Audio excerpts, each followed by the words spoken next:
One fact of life is that our relationships with our spouses, be it a husband or a wife, is constantly changing from moment to moment, from experience to experience. And the fact of the matter is that our relationship is either improving or it's getting worse.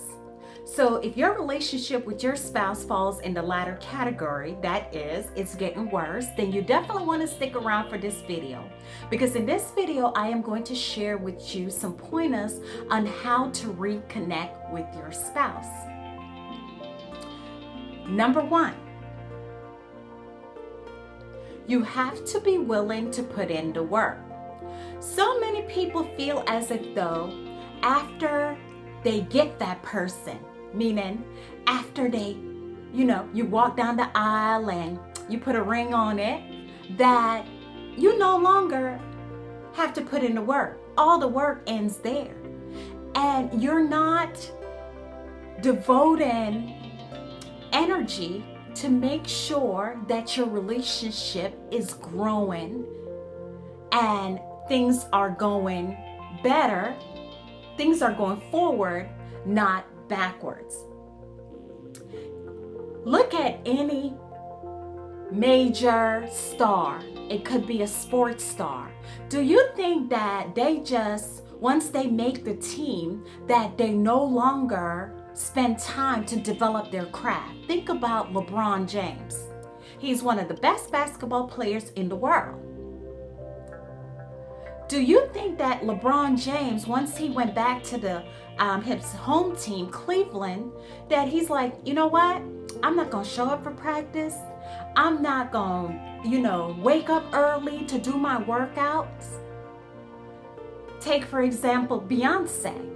She is one of the best performers in the world. Some people may say no, but the point is, she devotes a lot of time to her craft. She didn't say, well, okay, after I win my first Grammy, I'm going to chill.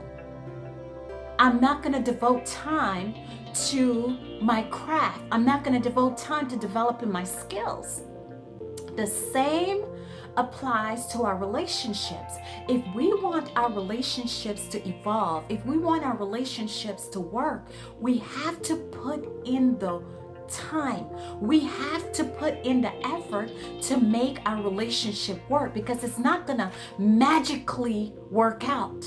It's not going to magically improve. We have to devote the time. So what are some of the things that you can do to make your relationship work? Spend time together. So I talk to so many couples that they are so focused on their careers, they're so focused on their children, that they really don't devote time or carve out time for them to connect on a deeper level, because everything is around their children. All the activities they do involves their children.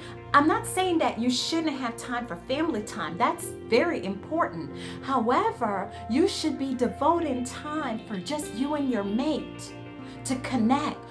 I know for us, my husband and I, one thing that we do, we love to spend time in nature. We love to go on hikes, go on walks, spend time up in the mountains, and we devote time, we schedule time to do that, just the two of us, where the children are not involved. You can take a cooking class together. You can attend a symphony together.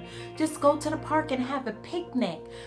Go to your local bookstore and spend some time just browsing the aisles together and looking through magazines and looking at different books and perhaps discussing what, some of the things that you've looked at. Spend time, dedicate time to connect with your spouse. Do some of the nice things that you used to do that captured their hearts. Ladies, cook a nice meal for your man. Men, give a nice gift. Or ladies, give a nice gift. Just allow that person to feel special. So we have to, if our relationships are to work, we have to put in the work, because they're not going to magically improve. They're not going to magically get better. And that magic that you felt in the beginning, it's going to fade over time. But it's your job to keep it alive, keep that flame alive. So put in the work. Second pointer, focus on the positive aspect of your mate. Focus on those good attributes, those good qualities, the qualities that you saw in the beginning when your relationship first started.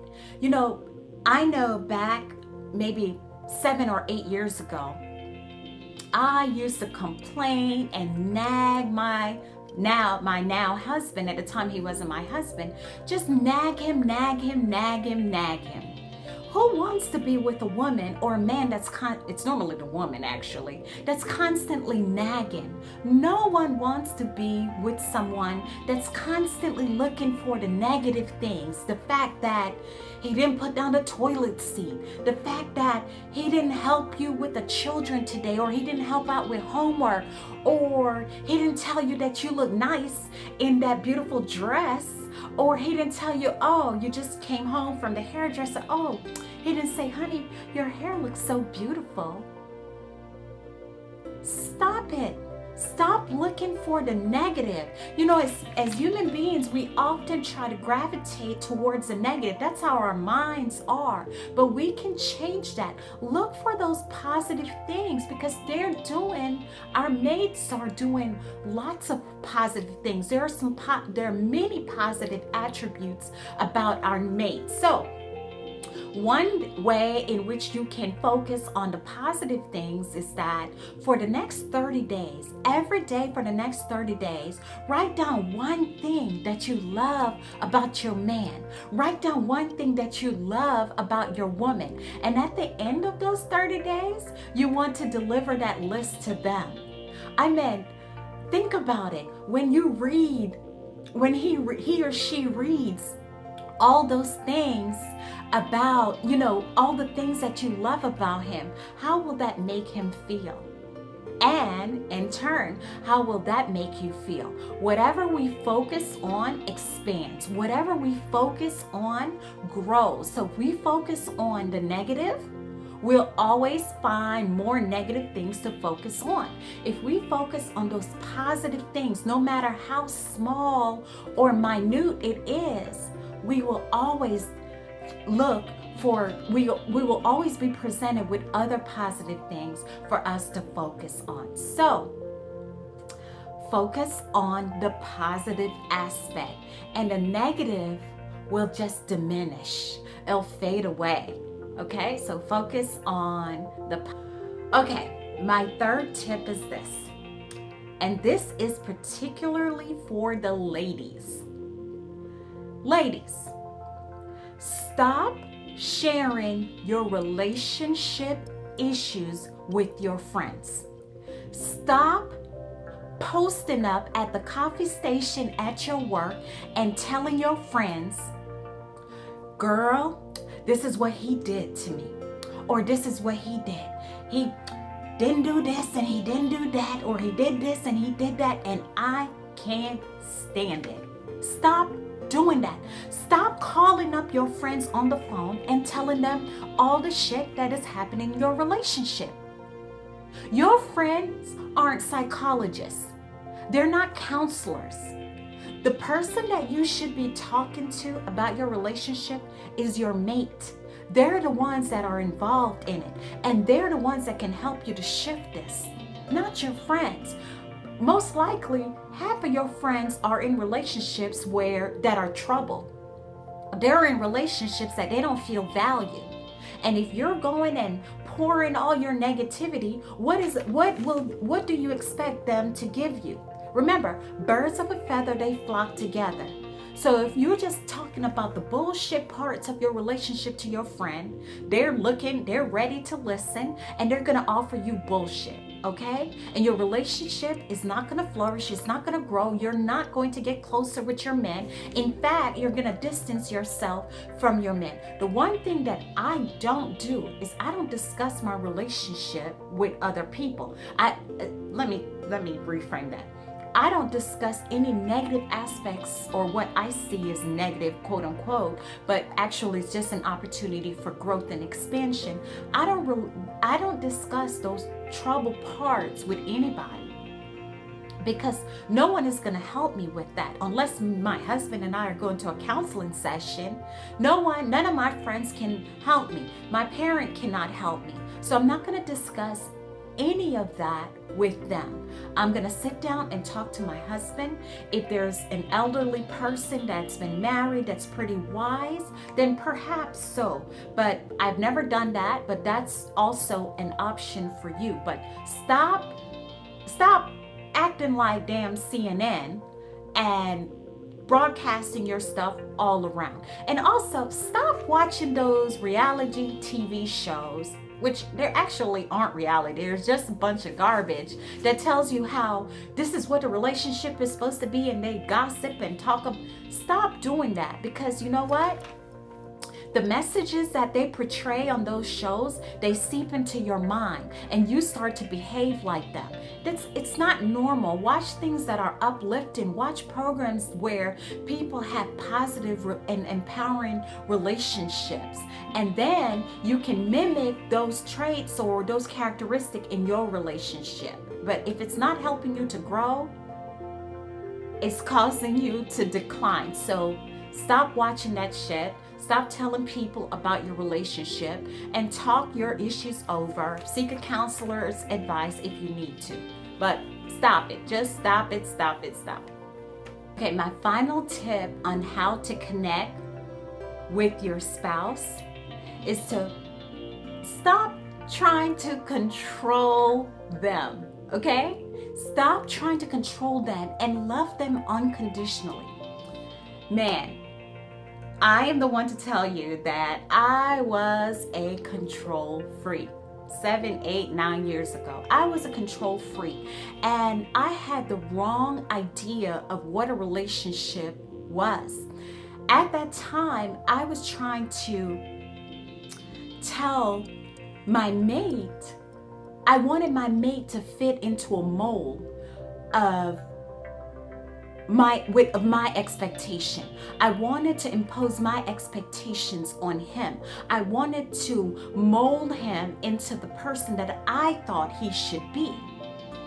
But it wasn't until I started to delve deeply into personal growth and development, and that is when I realized that our relationships are a schoolhouse. They serve as a schoolhouse for our growth and development. It is a classroom for us to expand and to be the best version of ourselves. We cannot be the best version of ourselves if we're not involved with other people. And it is oftentimes, it's not our relationship with a stranger or a coworker that forces us to grow. It's the relationship with our children, those very close relationships with our mates, the ones that push our buttons, the ones that tell us like it is, like, look, you shouldn't be doing that. Or, you're better than that. It's normally our mates and our children who tell us that. So they're there to mirror to us where we need to expand and we need to grow. We are not there to control them and to manipulate them and say, look, this is a template that I need you to abide by. These are the rules. This is the framework. This is the box that I need you to live by. That is not our role. That's manipulation, it's control, and that is not our roles as wives. That's not our roles as girlfriends. That's not our roles as husbands. That's not our roles as mates. We're not there to change people. We're there to love them just the way they are. Just the way they are. We should accept them, because whatever we're not accepting, we're resistant. And whatever we resist will continue to show up, will persist. I know you've heard that great adage, whatever you resist will persist. And it's the same thing with our relationship. Whatever we resist in our mates will continue to show up. And the other thing is, whatever negative things or quote unquote negative things that we see in our mates, it's really a reflection of what is in us. Again, it's a reflection of what it is in us. So whatever we see in them, we need to ask ourselves, where within myself does this reside? You know, we need to question ourselves. We need to go on the inside and focus on changing ourselves, because that's truly the only person that you have the power to change is yourself. And if you're so focused on what your husband or your wife should be doing, then who the hell is focused on you? Who is telling you what you need to do? It's basically we're deflecting. We're shifting the focus from ourselves to that person, when in reality, we should be focusing on ourselves. When we start to focus on ourselves and start to do the internal work and change what's broken, change what's happening with us, our feelings, our emotions, our self-hatred. When we begin to change it, it's like magic. Our mates change. Trust me, it wasn't until I began to focus on myself and realize that the issue doesn't reside outside of me. The issue doesn't reside with my mate. The issue resides with me. And as I started to work on Sara, my whole environment changed. Our relationship changed. And the same thing can happen for you as well. And don't get me wrong now, there's always going to be new things that you can work on. There's never going to be anything that's perfect. You're always going to have ups and downs. You're going to have good times, you're going to have bad times. But understand, in the bad times, look at yourself. Turn that mirror on you and don't point the finger there. You know, as Bob Marley say, you point the finger out there, but look at how many fingers point back at you. Or don't point the finger at me if your hands are dirty. Point is, we need to look at ourselves. So, I want to thank you so much for taking the time to watch this video. If you find that there was anything of value in this video, I would love that you, number one, give me a thumbs up. Give me a comment if you feel inclined to do so, or leave a comment if you feel inclined to do so. And also, if you haven't already done so, please subscribe to my channel so you can be in the loop when I release a new video. I thank you again. Have a wonderful day. And I pray that, if you find that there is an opportunity for growth in your relationship, or you want to increase that bond between your mate, apply what I've taught today. Apply one thing. Do one thing. You may not want to do all of them, but do one thing. And these tips that I've shared with you, it can go for any relationship. Your relationship with your children, your coworker, your boss, your mom, your whomever. This can apply to any relationship. Again, thank you, and I will see you on the next video.